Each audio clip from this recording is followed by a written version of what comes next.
Des mains levées pour supplier un pardon que le public refuse d'accorder. Une guerre froide entre Vinicius et Jude Bellingham qui est en train de faire exploser le vestiaire, et un président, Florentino Pérez, qui prépare déjà l'exécution de son entraîneur. Le Santiago Bernabéu vient de vivre l'une des soirées les plus toxiques de son histoire, et ce que vous allez découvrir prouve que le Real Madrid est au bord du chaos. Installez-vous, voici l'autopsie d'une trahison.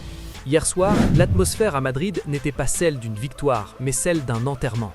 Malgré le succès face au Deportivo Alavés, le stade a rendu son verdict, le divorce est acté.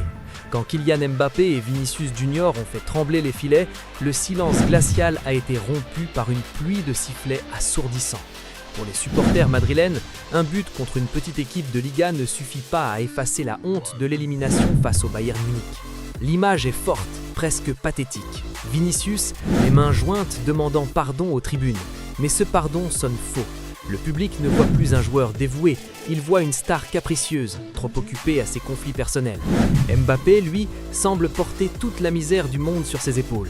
10 ans d'échecs en Ligue des Champions pèsent sur ses jambes et même son but n'a pas réussi à faire taire les critiques sur son niveau de jeu décevant. Le Real Madrid a gagné 3 points, mais il a peut-être perdu son âme dans la tempête.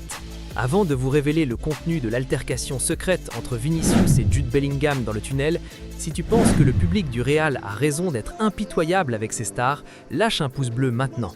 Mais le vrai drame se joue à l'abri des regards. Le vestiaire du Real est devenu un champ de mines. La complicité entre Álvaro Arbeloa et Vinicius est désormais perçue comme un cancer par le reste du groupe.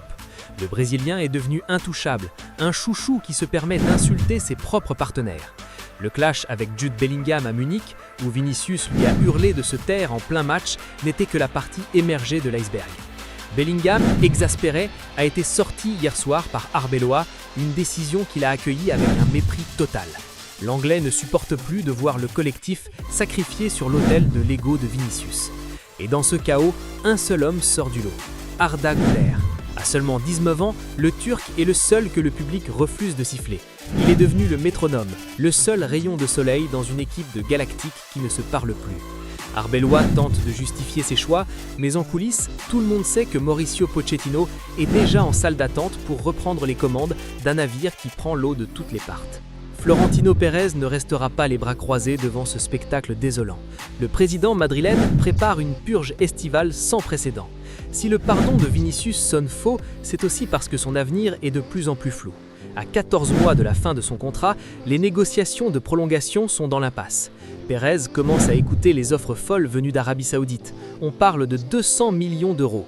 Vendre Vinicius pour assainir le vestiaire et laisser enfin les clés à Mbappé, c'est le plan secret qui circule dans les bureaux de Valdebebas. Le Real Madrid veut repartir sur une base saine, avec des joueurs comme Eduardo Camavinga qui, malgré les rumeurs de départ vers le PSG, reste un pilier émotionnel pour les fans. La saison blanche qui s'annonce est un signal d'alarme. Le projet Galactique version 2026 est un échec industriel et Pérez est prêt à sacrifier ses joyaux pour sauver l'institution. Un pardon refusé, un vestiaire en terre et un président prêt à tout briser pour reconstruire. Selon vous, Vinicius Junior doit-il être vendu cet été pour ramener le calme à Madrid? Et croyez-vous que Mbappé pourra un jour redevenir le chouchou du Bernabéu après de tels sifflets? Le débat est ouvert. Je veux voir vos analyses les plus tranchées dans les commentaires. Abonnez-vous à Foot Simple pour ne rien rater du grand nettoyage de printemps au Real Madrid. À très vite.